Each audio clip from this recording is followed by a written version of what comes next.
Hello and welcome to the cottage of chaos and mayhem. The kids are the chaos, the rest is just mayhem. And in today's video I am sort of vlogging the process of turning this old mirror that we had lying around doing absolutely nothing into an enchanted magical woodland mirror for my stall. So stay tuned to the end because you'll see what it looks like, and it does look pretty awesome, I am gonna say. If I may say so myself, I'm pretty proud of myself here. So, starting off, I had to clean it because this is an old mirror. We've had this for years, and we have 4 goblins in the house that love to make a mess and especially have a thing for touching mirrors. So it took quite a while to clean it, in all honesty. But it was so worth it because of how it turned out in the end. I am going to have to clean it again though, because fingers get everywhere.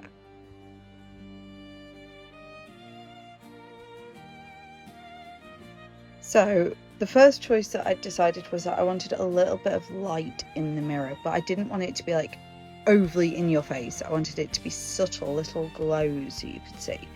So I decided to start with, I was going to just hot glue gun a load of fairy lights onto the mirror and on the edging of the mirror and on the actual mirror itself. And I decided that the best course of action I could take with this would also be to use solar lights, because of course my stall is more often than not outside, so instead of using batteries, having a solar panel light so that it can be recharging in the day, and then I can have it where it automatically lights itself up in an evening as it starts to get dark.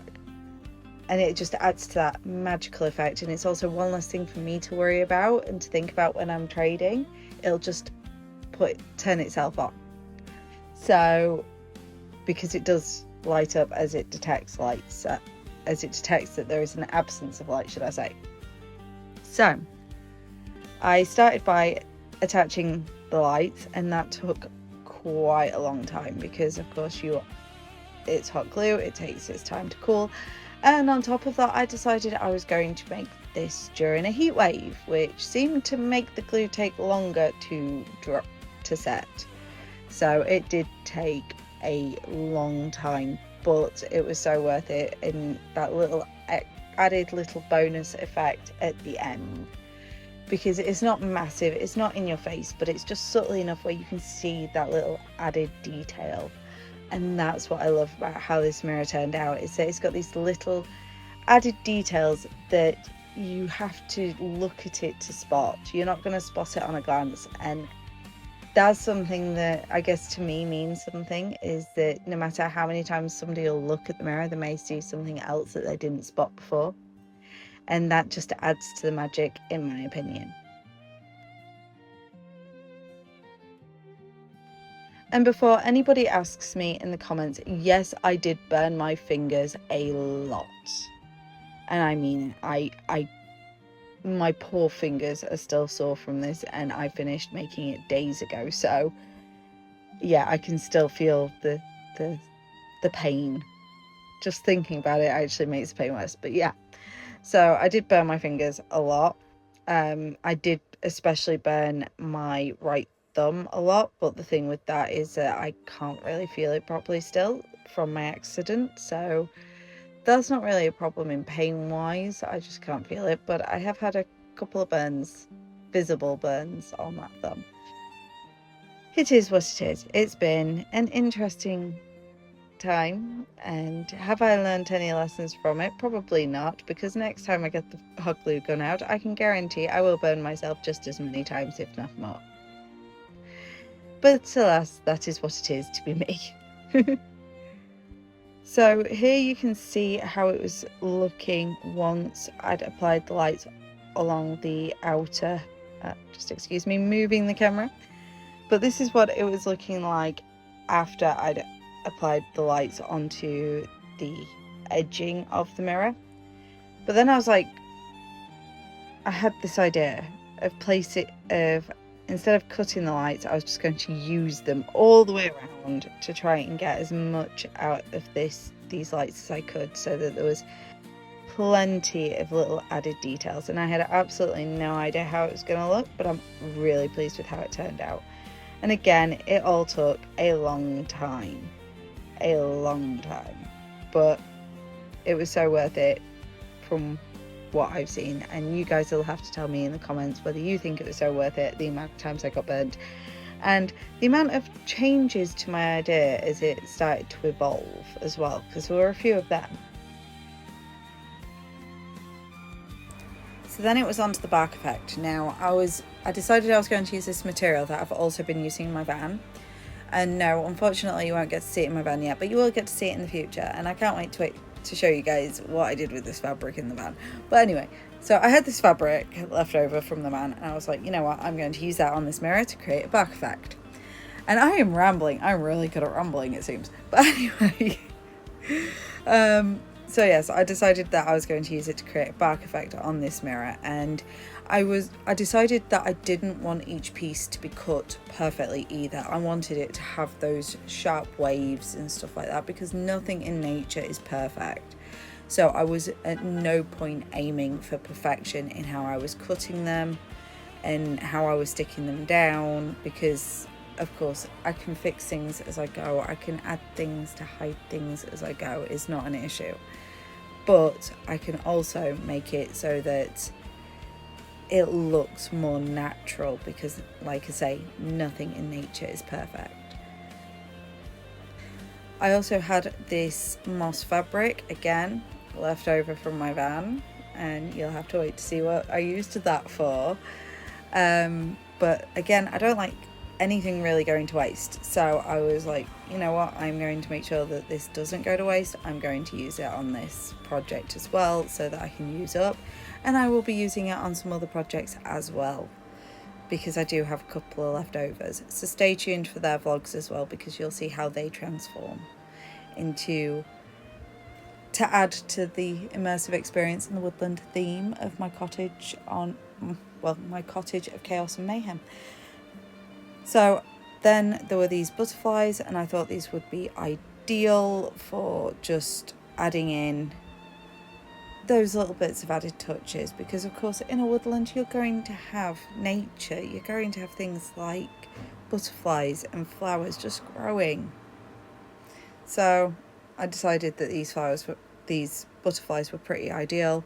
I have a whole lot of them, so I have a lot to use up, and they are from previous projects that I've been doing. So I'm still yet to work out how I'm going to use up the rest of them, because I honest to God have so many of those butterflies, and I don't think I could reasonably use them up, but I'm going to give it a good go. Now, one thing I will say is that I wished I'd had more flowers, because I did use all of my flowers, and part of me did wish that I had more flowers that I could have used on this project, because I did run out, and it was a bit of a shame because they were looking so pretty, and it just adds to the whole vibe of the mirror. But like I say, I did run out, so it is what it is. It's a shame, but there wasn't really much I could do. Now, if you notice, I am using like the moss and the flowers at this moment in time to cover up the seams of the bark, which works really well.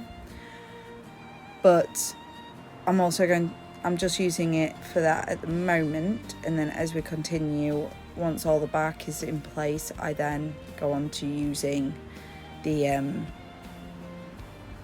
just decorating in general and going a little bit crazy, which I did, but it turned out so pretty, so I'm so pleased with myself.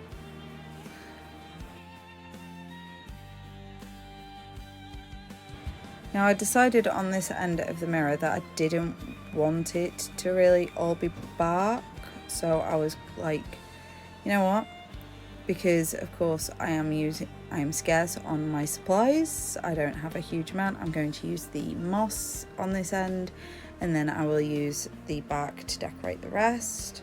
So here I am, just kind of having a play about, adding some bits as I go, and I'm decorating that entire end with moss rather than using all of my bark, so that I could just stretch it out a little bit. Now, I will say this project took 2 days for me to complete. It was no quick task at all. It did take quite a long time of cutting, sticking, waiting for glue to dry before I moved my hands, burning my fingers, running them under the tap, you know, and I'm working as well around school hours, so it did take it took a good chunk of 2 school days. So I had to tidy up as well the mess before the kids, like after the kids had gone to school, so take that time off, and that's how long it took. But I am dead pleased with how it turned out, and it looks so pretty. So this is pretty much where I got up to after day 1, and we are now on to day 2, and this is me setting up my camera, so I do apologise. So here I am working on the final corner of the mirror, and again I'm going with bark here because I've already got that nice mossy side, and I'm sorry for I kept knocking the tripod with this and I couldn't help it was just so in my way. But like I say, I had that nice mossy end, so I was going to keep it like that and do it a lot more barky on this end, if you get what I'm saying here. And here I am about to just cover that seam, work around that seam where I can, and add plenty of flowers because we love flowers.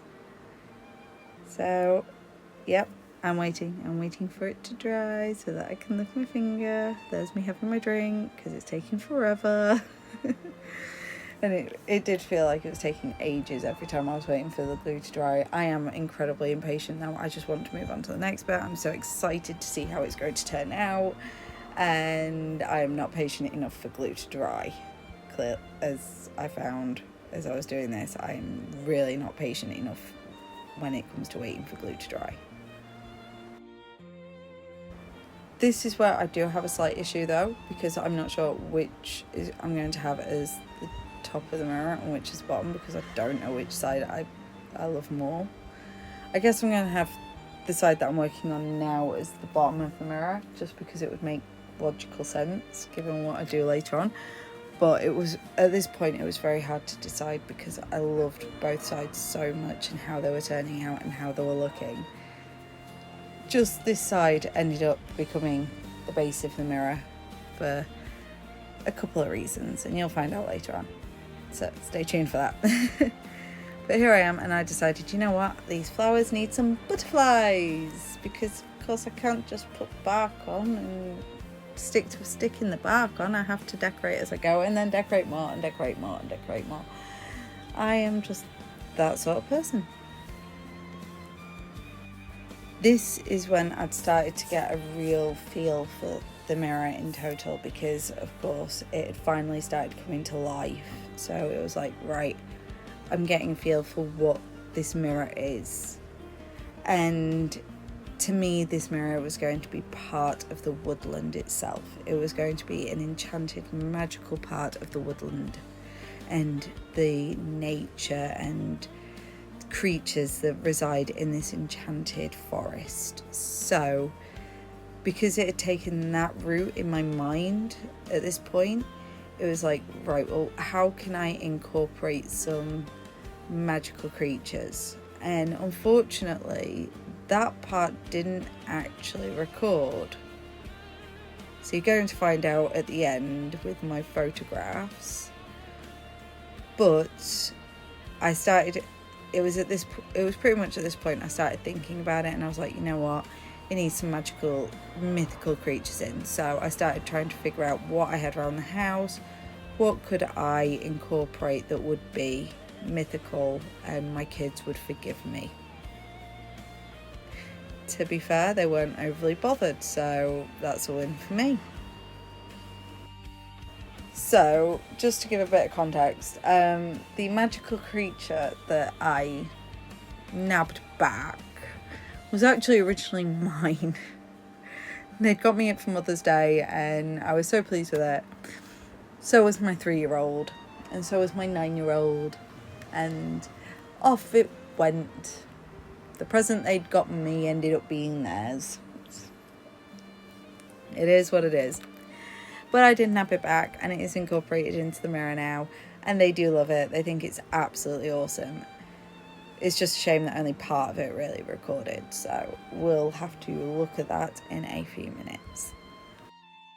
So here I am about to add in a dragon egg and a little nest.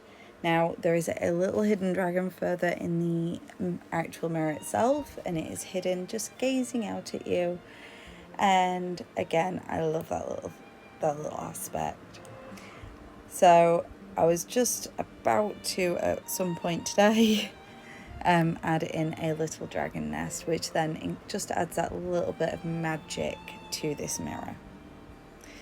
So yeah, the whole thing in the end just turned out really lovely, and we'll have a look at that in a moment as to how the whole thing turned out, using what I had in the house and just being a bit of an oddball really, because I'm just odd.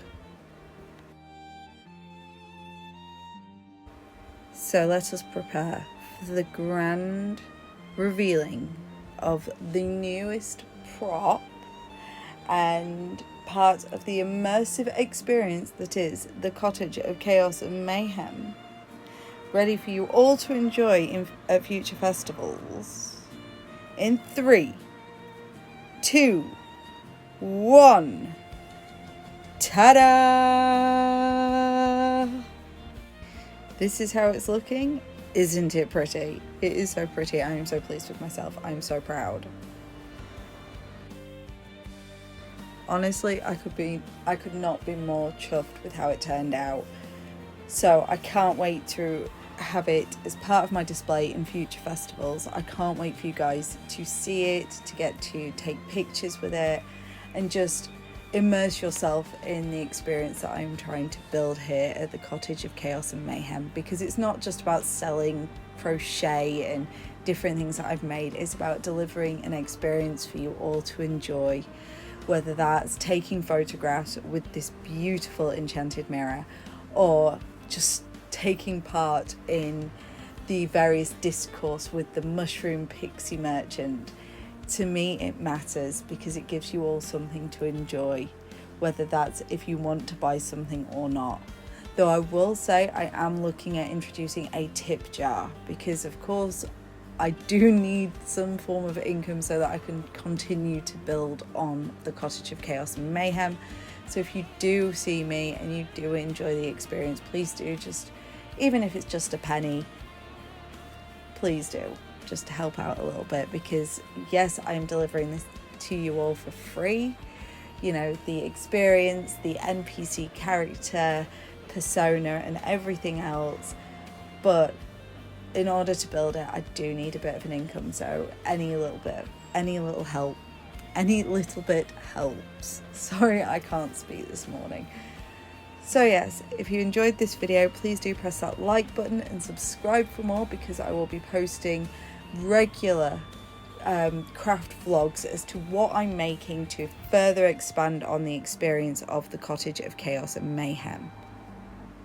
I have my van build, because we need the van for going to these festivals.